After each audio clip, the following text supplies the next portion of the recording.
I took the job because it paid double for the night shift the week before Halloween. I didn't really have plans, and extra money sounded better than sitting at home. The plant processed discarded pumpkins from nearby farms. They came in on pallets, bruised, overripe, or slightly rotting. Our job was simple in theory.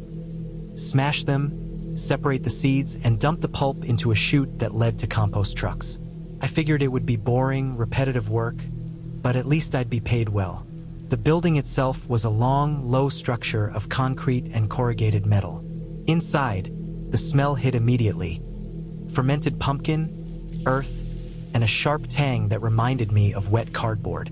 The fluorescent lights flickered in uneven intervals, creating a rhythm that made the shadows shift and bend in ways that felt unnatural. The machinery hummed constantly, a low, steady vibration that traveled through the floor into my boots.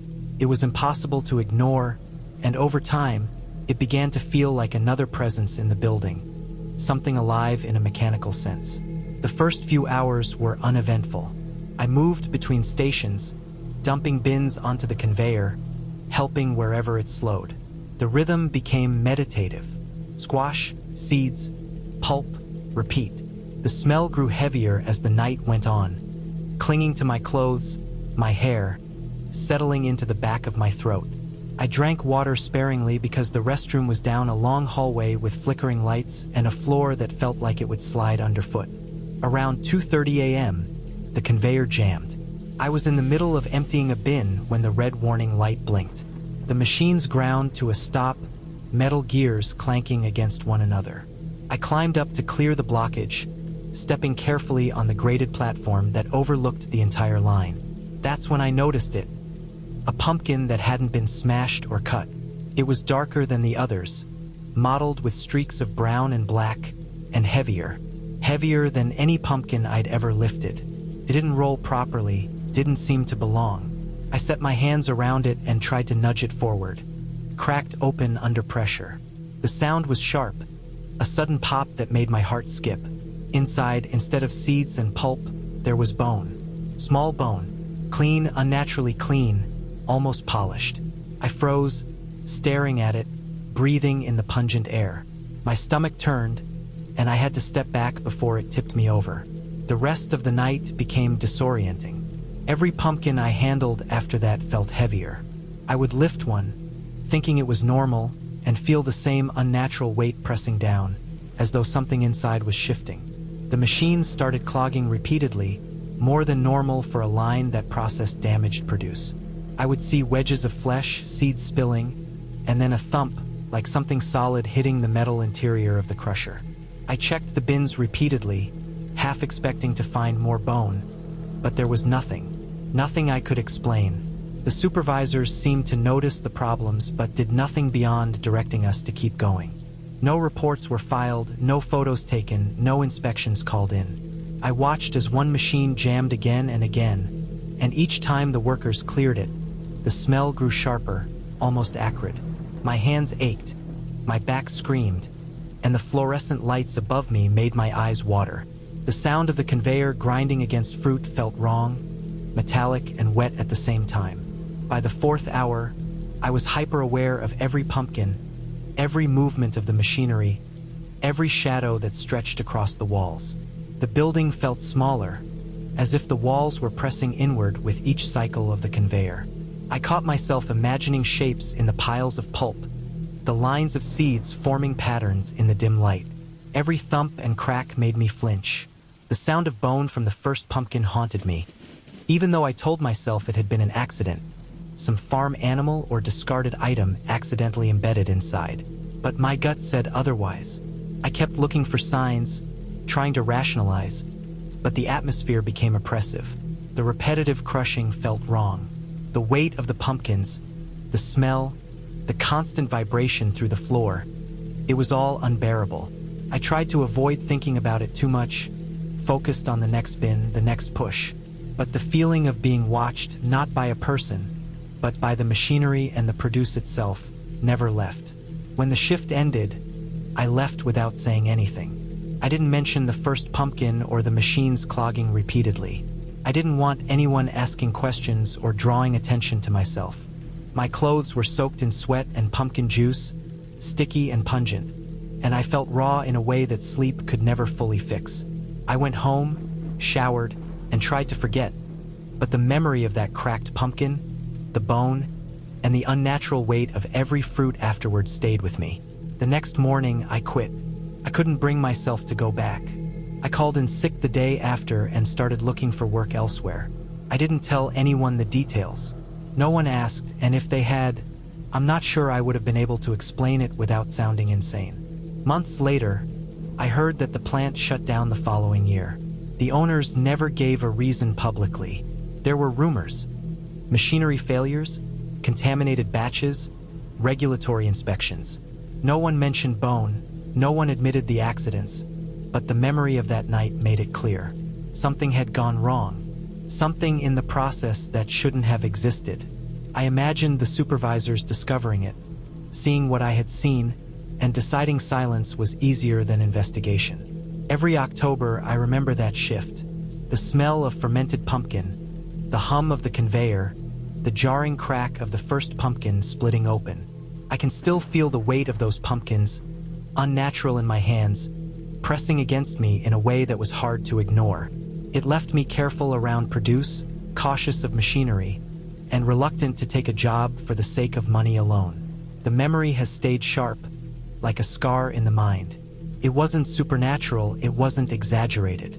It was just heavy, dark, and completely real. A human presence, or something that belonged outside the ordinary rules of work and machines, had intruded into a simple line of discarded pumpkins.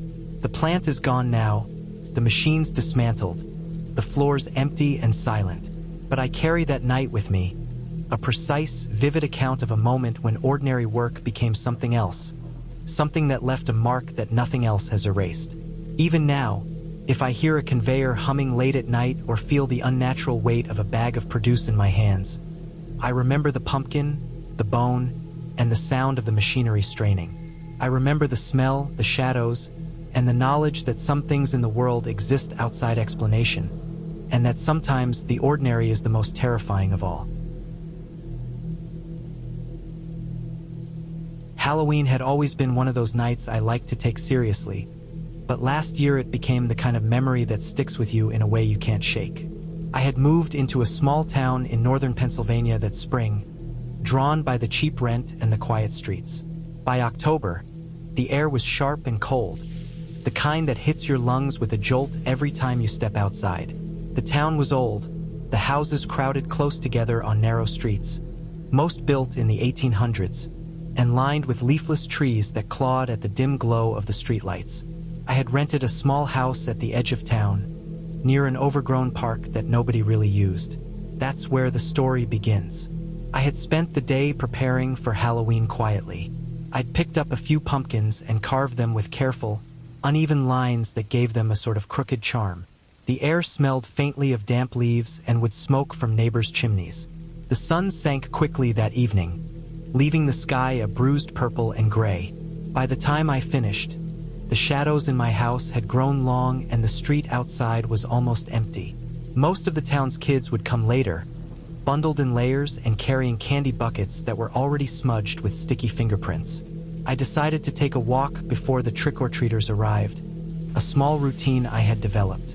The park behind my house had a narrow gravel path, half covered in leaves, and I liked the way the bare branches arched overhead, forming a tunnel that seemed to muffle the sounds of the town. I walked slowly, crunching through the leaves, listening to the occasional wind rattle dead branches. It was quiet in a way that almost felt unnatural. A few houses had faint lights flickering in the windows, pumpkins carved and glowing, and far off, I could hear a car engine die and a door slam. Beyond that, the street was silent. The park's trees, lined in a strangely even formation, seemed more imposing in the fading light. There was no undergrowth, just dirt and leaves pressed down from years of foot traffic, and it made the park feel smaller than it should have. I noticed it first as a sense of wrongness, subtle at first.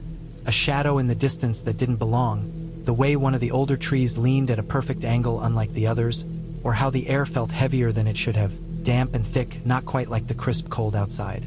I tried to shake it off, blaming it on the overgrown shrubs along the path or the way the light was dying quickly. The path curved ahead, and for a moment I thought I saw someone standing there, just beyond the reach of the streetlight. My heart picked up, but when I squinted, there was no one. Only the faint glimmer of orange from my neighbor's pumpkin, like a candle burning in the dark. I kept walking, telling myself I was imagining it. The air smelled of wet leaves and faintly of smoke from nearby chimneys. I could hear the crunch of my boots over the gravel, over the scattered leaves, over the sudden, subtle snap of twigs behind me. I stopped. I listened. Nothing. I told myself I had stepped on something. I walked on.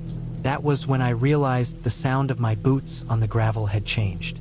It was heavier, slower, like something was following me and stepping just behind my rhythm, waiting for a moment to match me step for step. My chest tightened. I picked up my pace, heart hammering. The shadows seemed to stretch longer, reaching toward me from the trees, reaching for the light that the town had left behind. I decided to leave the path and cut through the corner of the park closer to my house. That part of the park was narrower, fenced on one side, and I could see the faint light from my living room window.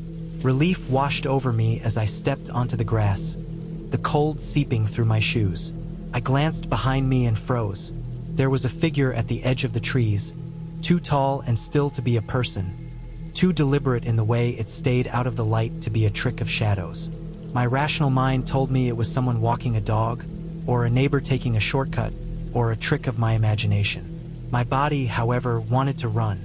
I started walking faster, almost jogging. The leaves pressed under my shoes, wet now with the evening's dew, and every step felt louder than it should. The figure didn't move, didn't approach, but it stayed there, watching, waiting, just beyond the reach of the weak streetlight. I ducked into a narrow alley that led to the side of my house, my small heart pounding so hard I thought it would burst. When I reached my porch, I paused, chest heaving, ears straining for any sound. I saw nothing in the street, nothing in the park. Only my pumpkins flickered weakly, their carved faces distorted by the dying candlelight. I forced myself to take a deep breath, telling myself it was over. I went inside, bolted the door, and leaned against it. The warmth of the heater pushed away the chill in my bones, but it didn't push away the feeling of being watched. I tried to focus on my pumpkins again, the orange glow calming me. Then I saw it, reflected faintly in the glass of the window. A figure standing at the edge of the yard, still as a statue, its head tilted as if observing, waiting. My stomach turned. I checked all the locks again, double-checked the windows. I pulled the curtains shut and sat on the couch, trying to convince myself that I was imagining things, that it was a trick of the fading light and the way shadows clung to every branch. I stayed there for hours, watching the reflection, waiting, until finally the streets grew quiet again and the night settled in fully. Eventually, exhaustion won over fear. I dozed off, and when I woke, the sunlight had turned the shadows of the trees into gentle patterns on the lawn. The figure was gone. I went outside cautiously, circling the yard, checking every angle, every corner. There was nothing. No footprints, no marks in the leaves, no sign anyone had been there at all. The gravel path in the park looked undisturbed.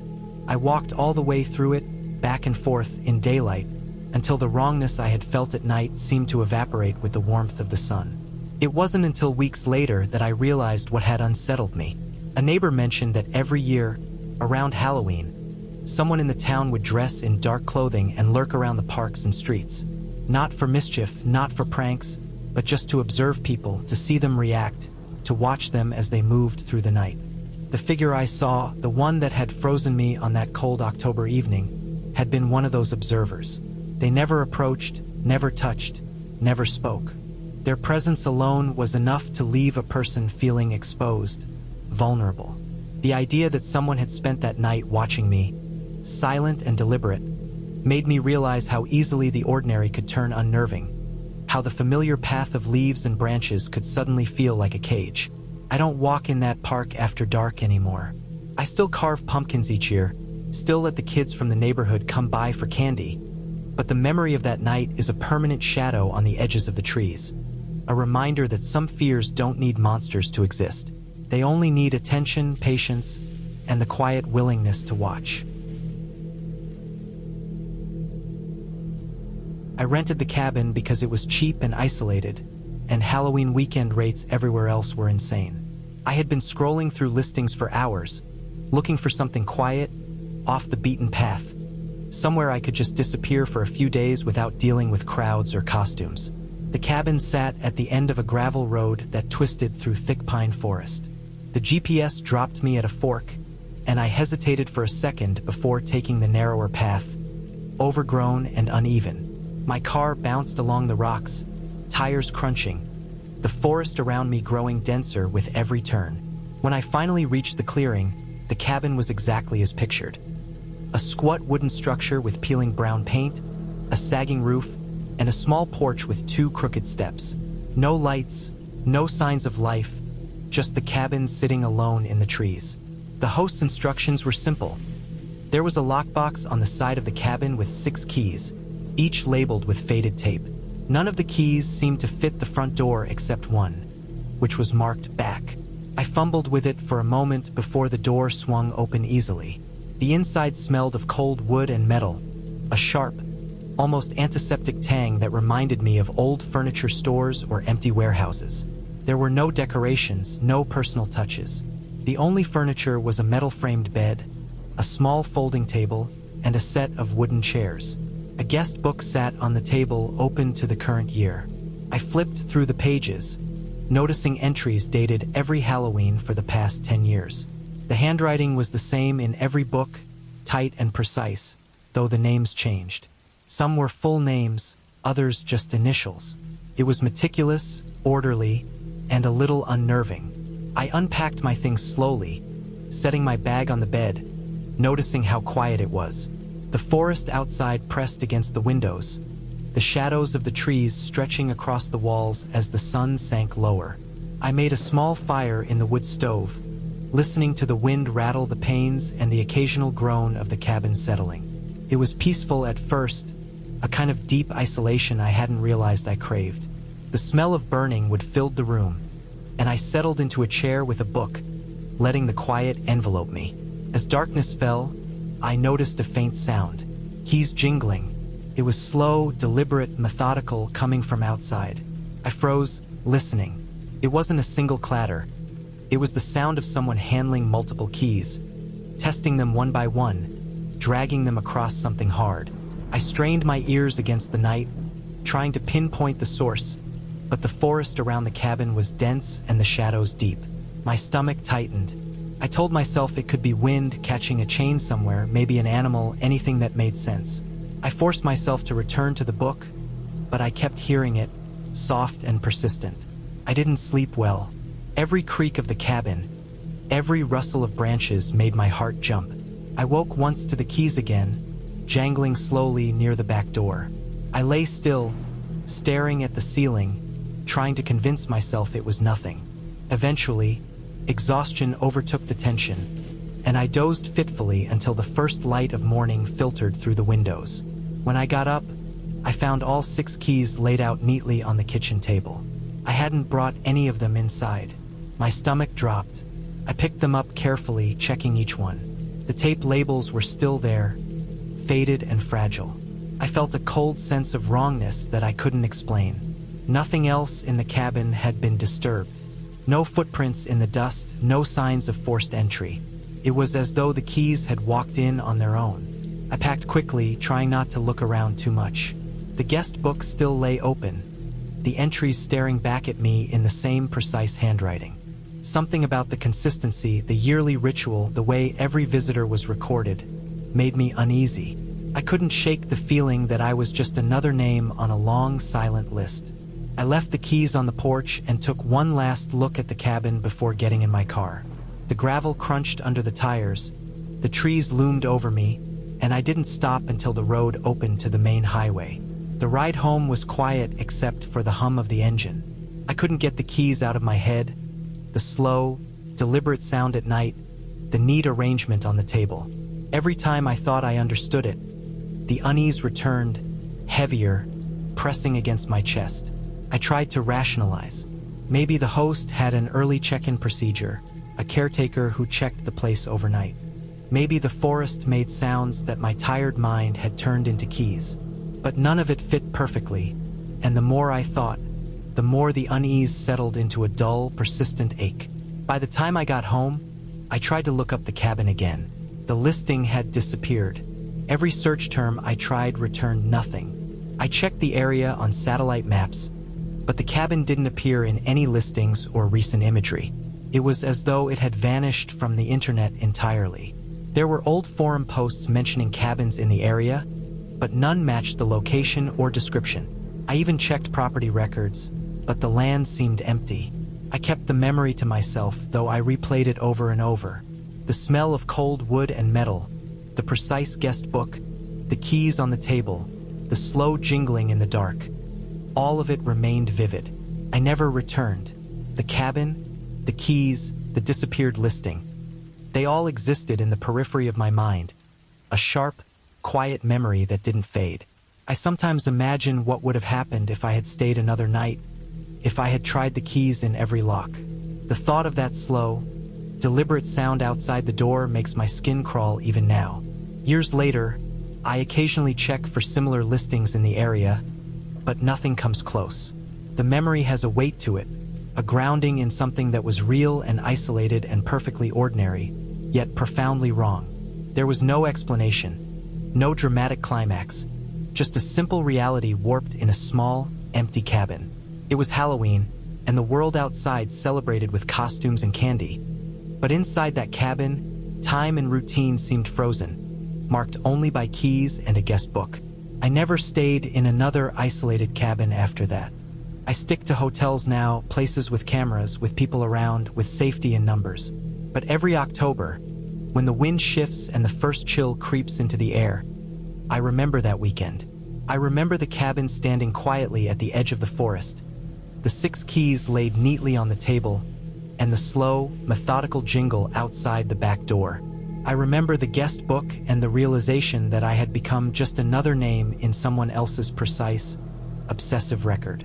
The memory is sharp, fully formed, and undeniable. That cabin, its silence, and the keys will always be there, etched into my mind. A small, inescapable truth of a weekend that felt ordinary until it wasn't. I went with my cousin to scare ourselves. That was the whole reason. We were both past the age where haunted houses worked and horror movies felt stale.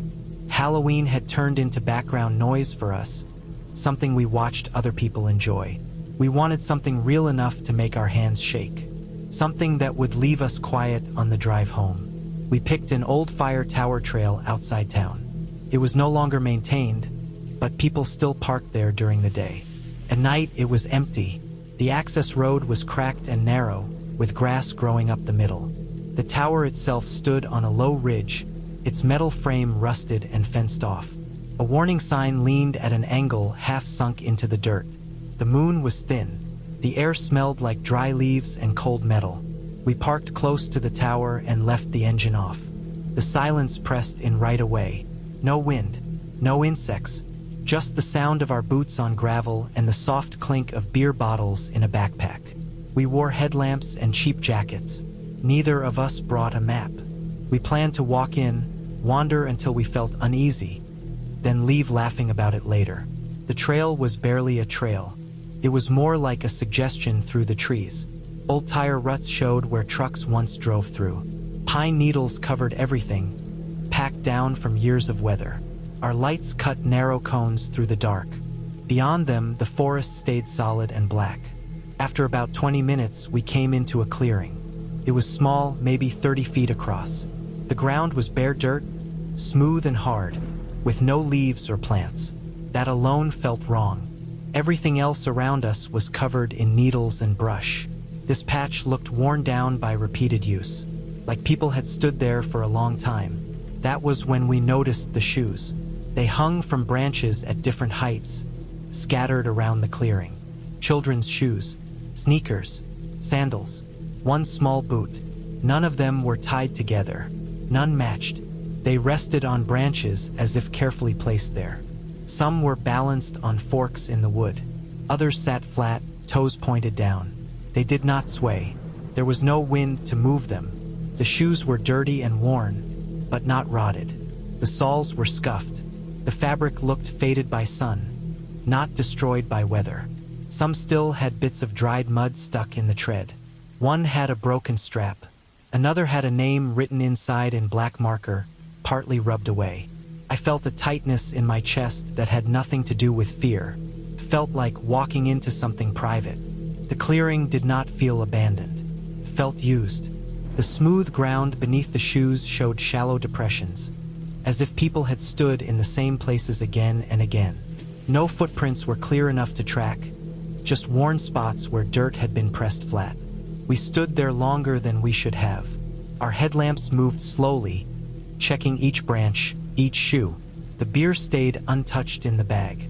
The quiet felt deliberate, like the forest was waiting for us to finish noticing. Then we heard movement. It came from the brush just beyond the clearing. Fast, low to the ground. It circled us without crashing through branches or leaves. Whatever it was knew how to move there.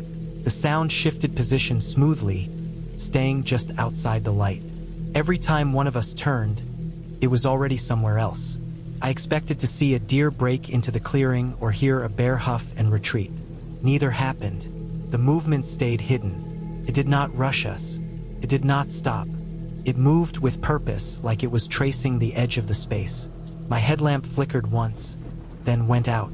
The darkness closed in hard and sudden. My vision shrank to what little light my cousin's lamp provided. That light felt small, incomplete.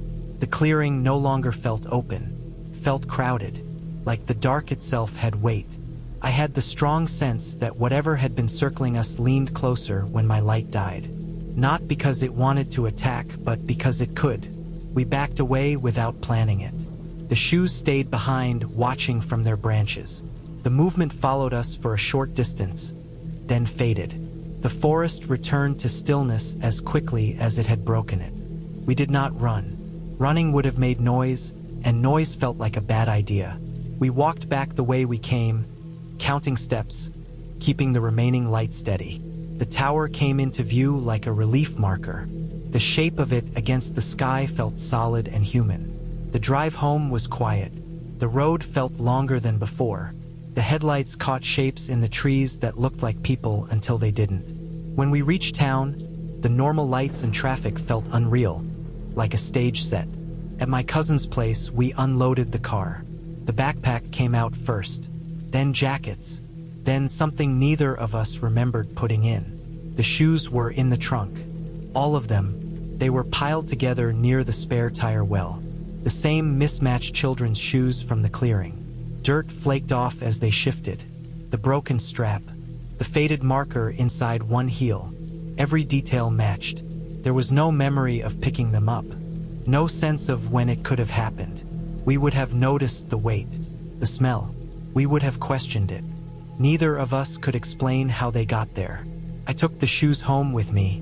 Leaving them felt wrong. Keeping them felt worse. I spent the next few days trying to understand what we had walked into. The fire tower trail used to connect to a seasonal camp program decades ago. The clearing was once a gathering area where kids waited for trucks to pick them up. When the program shut down, the land was never fully reclaimed. Locals used it for parties, then for dumping, then not at all.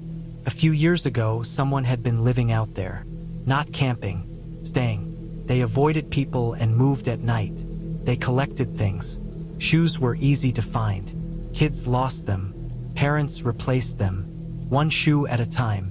Balanced on branches, they marked territory without drawing attention. Anyone who wandered in during the day might think it was some kind of prank.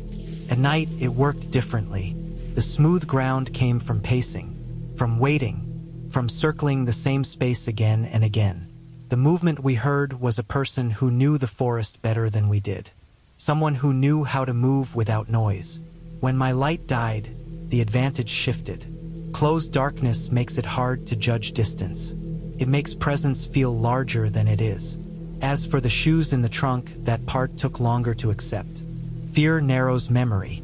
Under stress, the brain fills gaps without permission. One of us must have grabbed them without realizing it. Driven by shock and confusion, our minds refused to record it because it did not fit with what we thought we were doing. I disposed of the shoes properly. I did not throw them away. I contacted the park service and told them where they came from. The clearing was searched. The area was fenced off. The fire tower road was blocked completely.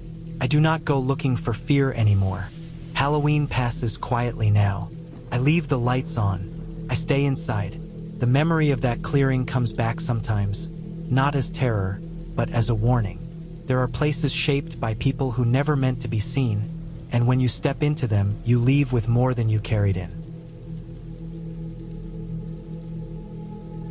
I had been driving for hours on Halloween night, taking back roads I barely knew, looking for a place that felt remote enough to be alone but not so isolated that it would be unsafe. The town I was passing through had been quiet, surprisingly so for a holiday that was supposed to be noisy and chaotic. Most of the houses had dim decorations, a few carved pumpkins barely lit, and children were sparse on the streets. I was heading toward a stretch of old farmland that I had explored a few times before, a series of narrow dirt roads lined with cornfields and abandoned barns. I liked the idea of the open air, the rustling fields, and the soft, empty soundscape that made me feel untethered from the world. The sun had already set when I turned onto the narrow lane that led to the first abandoned farmhouse.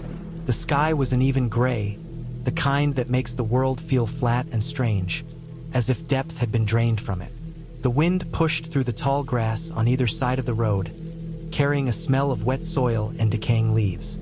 The cornfields flanked me like quiet walls.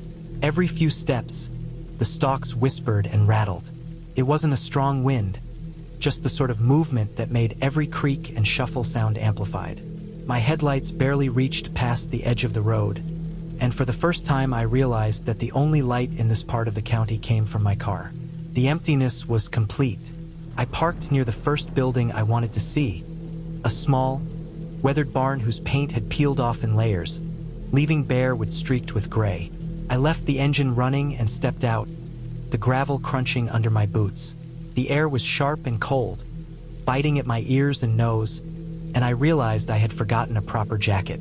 I could hear a few owls in the distance, but otherwise, silence pressed around me.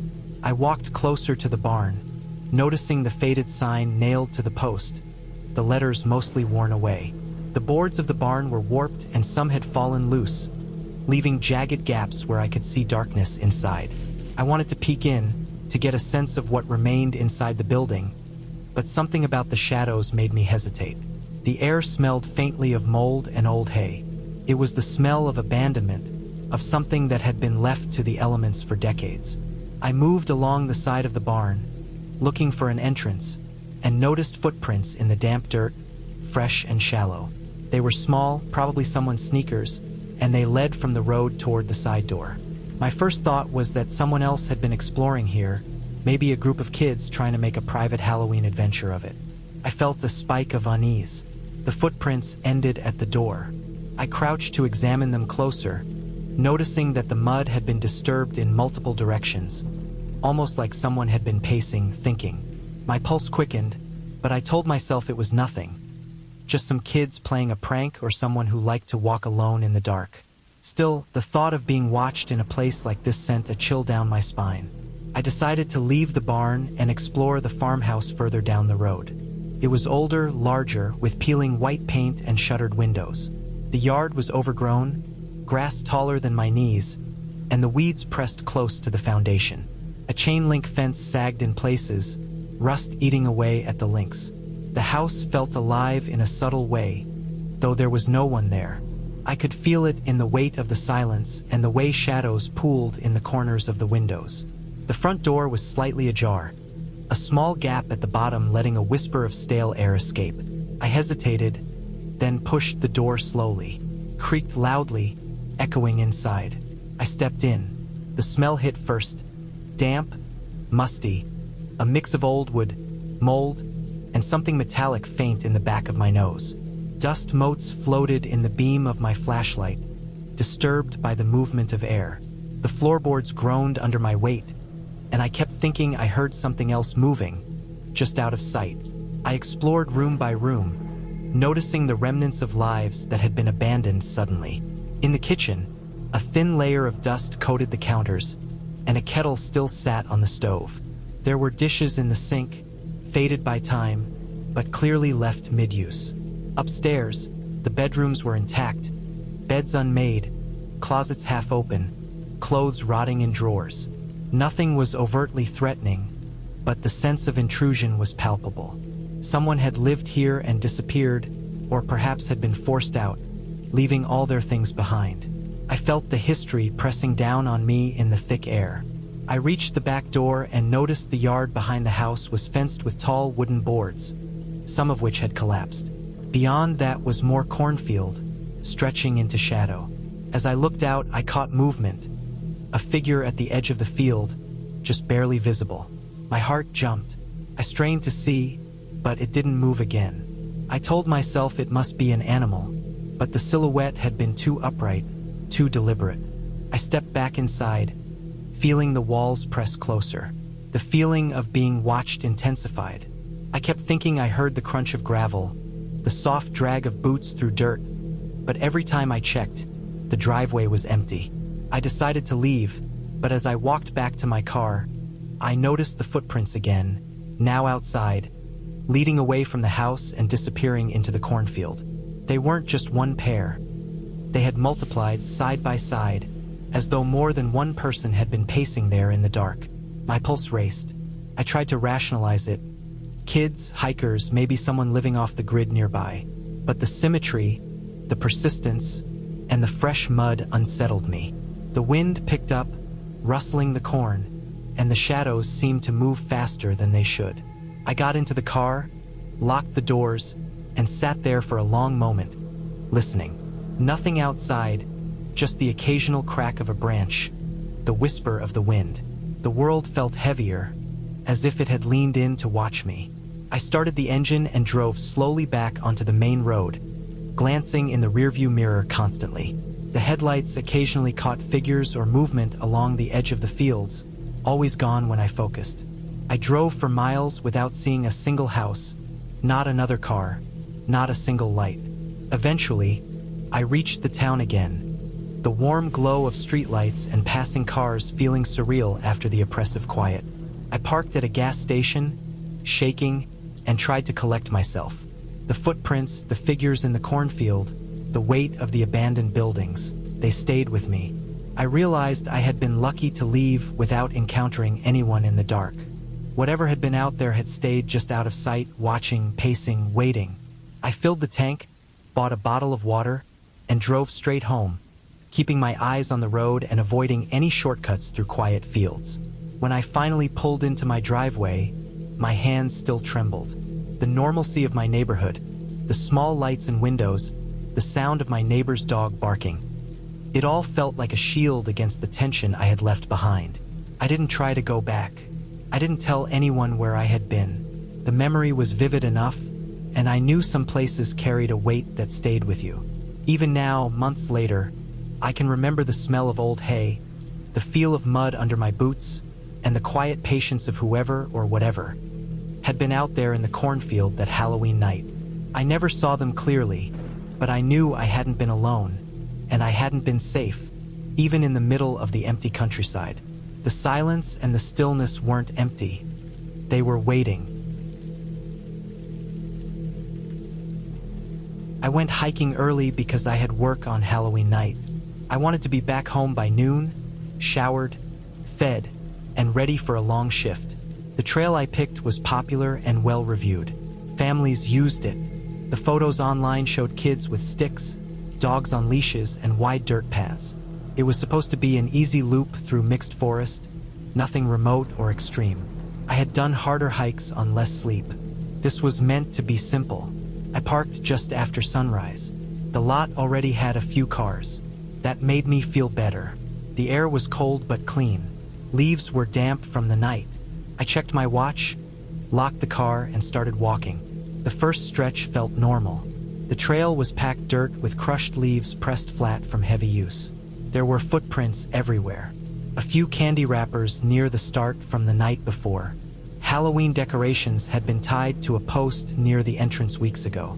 Plastic bats, orange ribbon. Someone had taped a sign reminding people to stay on the trail. For the first half hour, everything matched the reviews. Gentle slopes, clear markings. The forest felt open. Sunlight came through the trees in wide bands. I could hear distant traffic and the soft sound of wind in leaves. I passed a bench and a map board that showed the loop. I checked it again even though I already had. I remember thinking I was making good time. About an hour in, things shifted in a way I could not explain at first. It was subtle. The trail did not suddenly change. It just stopped feeling right. The trees began to look too even. Not in height, but in spacing. Each trunk stood the same distance from the next, like they had been measured.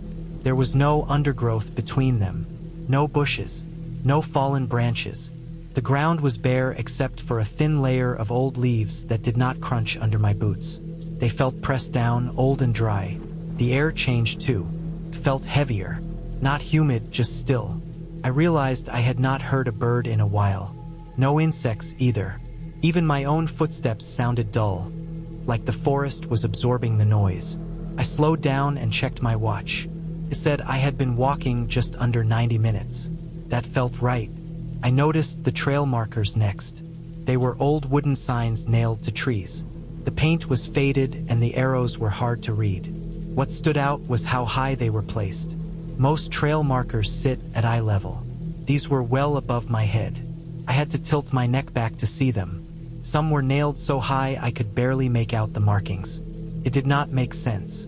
I assumed they were placed that way to keep them visible after snowfall, but that explanation did not sit well. The trees were not that tall. Snow would not bury a sign placed at normal height. The smell hit me next. Came in short waves, faint at first. Rot. Not the rich smell of soil or wet leaves. This was sharp and sour. I stopped walking and breathed through my mouth. The smell grew stronger as I moved forward. I followed it without meaning to. It pulled my attention off the trail and into the trees beside it. That was when I saw the bones. They were stacked neatly just off the path. Not scattered, not chewed, clean and pale. Long bones laid side by side, skulls placed on top. There were several piles, each arranged the same way, like someone had taken time with them. The bones were dry, no blood, no fur, no signs of a struggle. I recognized deer ribs, leg bones, and smaller pieces I could not name. There were no antlers. Everything looked sordid. The smell made sense then. It was old decay, baked into the ground. I felt cold even though the air had not changed. My first thought was illegal hunting, someone using the trail as a dumping ground. But the care in the arrangement bothered me. Hunters do not stack bones like that. Animals do not either. I turned around without thinking. I decided I had gone far enough. I took a few steps back and stopped. The trail behind me looked different. It was wider than I remembered. The dirt was darker and more worn, like it had been walked on more often. The edges were smoother. The trees along it were spaced wider apart. It looked like a road that had been narrowed over time, not a path that had been carved through forest. I checked my watch again. Just under 2 hours. I told myself I was overreacting. Trails change. Light changes. I started walking back at a faster pace. The walk back felt longer. The forest stayed quiet. The evenly spaced trees went on and on. I passed more old markers nailed high up. Some were split down the middle from age. Some had rusted nails that had bled dark streaks into the bark. I did not see the bones again, but the smell followed me. It faded and came back in waves. I expected to see the bench or the map board soon. I did not. The trail kept going. My legs started to ache. I felt the kind of tired that comes from hours of steady movement, not minutes. I stopped to drink water and realized I had already used more than half my bottle. That made no sense. I had planned this hike carefully. I knew how long it was supposed to take. When I checked my watch, my stomach dropped. It showed nearly 6 hours. I stared at it, sure it was wrong. I tapped the screen. It did not change. I had left the car just after sunrise. The sun was now lower, slanting through the trees at a sharper angle. My sense of time felt torn in half. My body felt like it had been moving for most of the day. My mind insisted it had only been a short walk. I pushed harder. The trail finally began to slope downward. I heard distant noise again. Wind, then traffic. The trees lost their perfect spacing. Bushes returned. I saw trash near the edge of the path. A broken plastic pumpkin. A coffee cup. The normal mess of a busy place. Relief hit me so hard my knees felt weak. I reached the parking lot just before dark. The lot was nearly empty. Only 2 cars remained. My car was still there. I unlocked it and sat inside without starting the engine. I checked my watch again. 6 hours and change. I had planned for 2. At home, I cleaned my boots. There was a gray dust caked into the treads that did not match the dirt near the entrance. It smelled faintly sour. I threw my clothes straight into the wash. I went to work that night feeling drained and sore. My coworkers commented that I looked tired. I did not tell them why. A few days later, the time still bothered me. I drove back to the park during daylight. I wanted to find the turnoff. I wanted proof that I had imagined it. At the entrance, there was new tape across one of the side trails. A printed notice was posted on a temporary sign. It said the section was closed for safety reasons. I asked the ranger station for a map. The staff member there pointed out the open trails and marked the closed area with a pen. The section I had walked into was shaded off. It had been closed since 1998 after an incident involving illegal dumping and unsafe conditions. Old signage had been removed years ago, but not all of it was found. The area was scheduled for full reclamation, but funding never came through. I went home and looked up old records. In the late 90s, the area had been used by a group that processed animal carcasses illegally. They had dragged remains deep into the woods to avoid detection. The markers nailed high were meant to guide trucks and equipment through the trees. Over time, the road narrowed and the forest grew back around it. The bones were leftovers, cleaned by weather and animals, then moved and stacked by people trying to keep the path clear for return trips that never came. The time difference made sense too. I had followed the old road, not the loop. It was longer than the maintained trail. I had been moving faster on the way in without realizing it, drawn forward by familiarity and flat ground. On the way back, I fought my own fear and fatigue, slowing myself down. My watch had not lied. The park reopened that section months later after full clearing. New signs were placed at eye level. The old markers were removed. The bones were taken away. Families walk there again. Photos show smiling faces and bright leaves. I have not gone back. I work every Halloween night now by choice. I tell myself it is just scheduling. I know better. October 31st, 2012. I don't give the location because I still live close enough that it matters. I went because it was tradition. Every Halloween since I was a teenager, I explored somewhere abandoned. Not for thrills, not for attention. It was just something I did alone, a way to mark the night. Empty places feel honest. They don't pretend to be safe or friendly. That year, I had found an old freight tunnel hidden behind a warehouse district slated for redevelopment. The maps were vague. No lights, no security listed. The entrance was half hidden by stacked pallets and weeds pushing through cracked concrete. I parked 2 blocks away and walked in with a flashlight, spare batteries, and gloves. The air outside was cold but clean. Inside the tunnel, it changed fast. Thick, metallic, like old water and rust and something electrical that never fully goes away. The ceiling was low enough that sound bounced back immediately. My footsteps came back to me in layers. First it felt normal, just echo. Then I noticed the lag. My step would land. Then a second later I'd hear it again, heavier, closer together, like someone matching my pace but never quite syncing. I stopped. The sound stopped too. That should have reassured me. Didn't. The silence felt packed, like pressure against my ears. I clicked the flashlight off and on. The beam flickered once, then steadied. Fresh batteries. I checked anyway. Everything was fine. I kept moving. The tunnel stretched straight and narrow, concrete walls sweating moisture that ran down in thin lines. Old cable brackets stuck out at shoulder height. Some had frayed wire ends that caught the light. The floor was uneven, gravel and damp patches that smelled like old oil. Every few steps, the flashlight dimmed slightly, then returned. Not enough to fail, just enough to notice. The footsteps came back, always just behind mine, never overlapping. I tried changing pace. Slower, faster. The sound followed, still lagging, still wrong. I told myself it was acoustics. Long tunnels do that. I'd been in enough abandoned places to know sound can play tricks. Knowing that didn't help. Halfway through, I saw the pile. At first it looked like trash. Fabric and plastic dumped near the wall. Then the flashlight caught eye holes. Masks, dozens of them. Halloween masks, cheap and expensive, old styles and newer ones. Clowns, animals, blank faces. Some were cracked down the middle, others torn at the straps. A few were stiff with dried sweat, the smell sour and human. None of them were clean enough to look unused. They had been worn hard, then discarded together. I crouched near them without touching. The pile wasn't random. They were stacked loosely but intentionally, facing inward, like someone didn't want them looking out. There were no candy wrappers, no bottles, no signs of a party. Just masks. I scanned the ceiling and walls for cameras, for chalk marks, for signs of a prank. Nothing. That was when the flashlight dimmed again and stayed dim. Not off, just weaker, like it was tired. I swapped batteries anyway. No change. The beam stayed dull, yellowed, struggling to reach the far wall.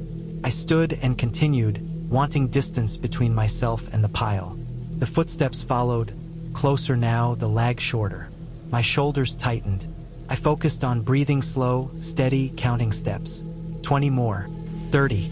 At the far end of the tunnel, the concrete changed color. Darker. Damp. On the right wall, at about chest height, the surface was scraped clean of grime in long streaks. Below that, lower, was a child-height handprint smeared repeatedly upward. Fingers stretched, dragged down, then up again. Not painted. Dirt and oil pressed and moved. The pattern told a story without words. Someone small trying to climb smooth concrete. Trying more than once. I didn't touch it. I didn't photograph it. I just stood there, light shaking slightly in my hand, listening to the footsteps stop behind me. The silence that followed felt close enough to press against my back. I turned around fast. The tunnel behind me was empty. Straight shot to the entrance, dim and narrow. No shapes, no movement. The masks were out of sight now, around the bend. I walked back without running. Running would mean slipping, falling, being loud. The footsteps didn't return. That scared me more than if they had. The flashlight stayed dim the whole way, like it was being drained by distance rather than power. When I reached the exit, the night air hit me hard, cold and sharp. I stepped out and immediately heard my car alarm. Loud, constant. All 4 doors were open. Trunk closed. Hood down. The lights flashed, painting the warehouse walls red and white. I shut off the alarm and checked inside. Nothing was missing. Glove compartment intact. Center console untouched. The seats were exactly as I left them. On the windshield, drawn in dust, was the outline of a mask. Oval shape. Eye holes. No mouth. It wasn't one I owned. The dust had been moved deliberately, lines clean and confident. I wiped it away with my sleeve, hands shaking now that I was back in open air. I drove home without stopping, checking mirrors more than necessary. I didn't sleep much that night. The smell of the tunnel clung to my clothes. The sound of footsteps replayed every time I closed my eyes. Over the next few weeks, I dug into records, not out of fear, but because unanswered details bother me. The tunnel had been sealed years earlier after a string of break-ins tied to a group that used abandoned infrastructure to move stolen goods. Masks were common among them, not for scares but anonymity. Cheap, disposable, easy to dump. The tunnel had also been used as a shortcut by kids from nearby housing projects. The handprint made sense in that context. Risky play, stupid climbing attempts, gravity doing the rest. As for the footsteps, I went back during the day with better equipment and a friend who knew acoustics. The tunnel had a slight curve and an uneven ceiling that bounced sound forward and back with a delay, creating the illusion of trailing steps. When you stopped, the sound collapsed inward, vanishing all at once. The flashlight dimming came from interference. Old wiring in the walls, still connected to nothing, acting like an antenna and draining cheap electronics just enough to mess with output. The car doors had been popped using a signal amplifier, common in that district at the time. Thieves didn't take anything because nothing valuable was visible. The mask outline was left by someone who thought it was funny, someone who had been watching from the warehouses while I was inside the tunnel, someone bored enough to wait. Nothing supernatural happened that night. No unseen presence followed me out. No force tried to trap me underground. What happened was worse in a quieter way. I walked into a place where people had been doing things they didn't want seen, and I overlapped with them by accident. I stopped the tradition after that, not because I was scared of abandoned places, but because I learned something important.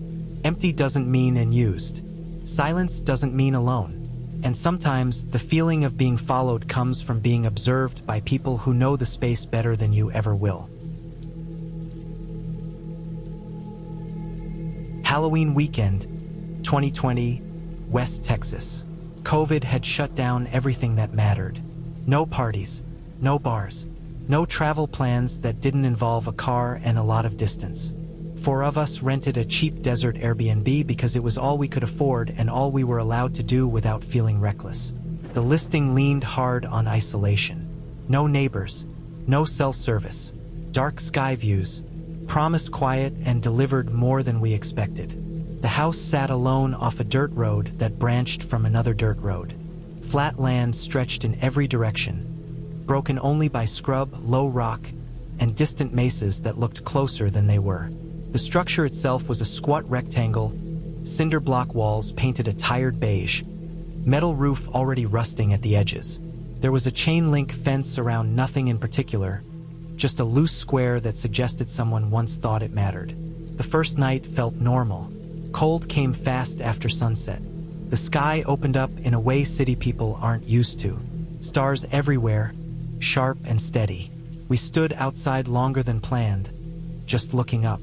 That was when we noticed the lights. They were far out, low on the horizon, too steady for cars, too bright for stars. They didn't move the way headlights do. They stayed still for minutes, then shifted position suddenly, like someone picked them up and placed them somewhere else. No arc, no trail, just there, then there. We watched in silence, letting the desert swallow sound. After a while, we went back inside and locked the door without saying why. The second day passed slow. No service meant no distractions. Wind picked up and carried sand against the house in light taps. That evening, before dark, one of us walked the perimeter to check the propane tank. That's when we saw the tracks. They circled the house in a wide loop, long, uneven, pressed deep into the sand. Too narrow for tires, too long for footprints. They didn't show any clear pattern like toes or tread, just dragged lines with occasional deeper marks, like something heavy had shifted weight and corrected itself. The tracks crossed over themselves more than once, looping back, circling again. No clear start, no clear end. We stood there longer than made sense, tracing them with our eyes. The wind hadn't touched them yet. They were fresh. We followed them outward until they faded into harder ground near the rocks. There were no other signs, no trash, no dropped items, just the marks and the quiet. That night, the lights came back. More of them this time, still far, still silent. We shut off the house lights to see better, then turned them back on when the dark pressed too close. Sleep came late. I woke up sometime after midnight to scratching on the exterior wall. Not low, high up, near the roof line. Slow, deliberate strokes like someone testing the surface. Not frantic, not animal panic. Each scrape ended before the next began, spaced out enough to feel intentional. I stayed still, counting them, waiting for it to stop. It did, eventually, without a final sound. In the morning, we walked the outside again. Near the roofline, where the wall met the metal edge, there were vertical scrape marks. Shallow but visible. The paint had been disturbed, lighter lines against dust. No ladder marks below. No broken branches nearby. Nothing leaned against the wall. We checked the ground. No prints directly underneath. The tracks from before were still there, unchanged, circling wide. We told ourselves it was an animal. The desert has things people don't see often. We listed possibilities. None fit cleanly, but doubt needed something to hold on to. The day passed heavier than the first. We stayed inside more, watched the horizon through windows instead of standing out in it. The final night arrived without ceremony. Wind died down. The air felt flat. The sky stayed clear, stars sharp again. The lights appeared earlier this time, just after full dark. Fewer of them, closer together. Still distant, but not as far as before. They shifted once, twice, then held. One of us refused to come outside. Said something stood by the trash cans earlier while taking a bag out. Said it had height but no clear shape. Said it bent wrong when it turned, not like joints do. The way the person described it made the air feel tight. We didn't check the trash cans. We pulled them closer to the house using a rope from the garage. No one slept much after that. Every sound carried weight. Wind against the roof. The house settling. Small noises felt large. I lay awake listening, replaying the scratching from the night before, waiting for it to return. Didn't. At sunrise, we packed fast. No breakfast. No cleaning. We loaded bags and locked the door even though it didn't matter. The tracks were still there, undisturbed, looping the same way they had before. No new ones. No clear exit path. The scrape marks near the roof caught light differently in the morning. Easier to see, harder to explain. The drive out felt longer than the drive in. We didn't stop until pavement returned. None of us spoke about the trip afterward. Not because we agreed not to, but because every time it came close, something stopped it. A look, a change of subject. Time did the rest. Months later, I looked up the area out of curiosity, not fear. The desert doesn't keep secrets well if you ask the right questions.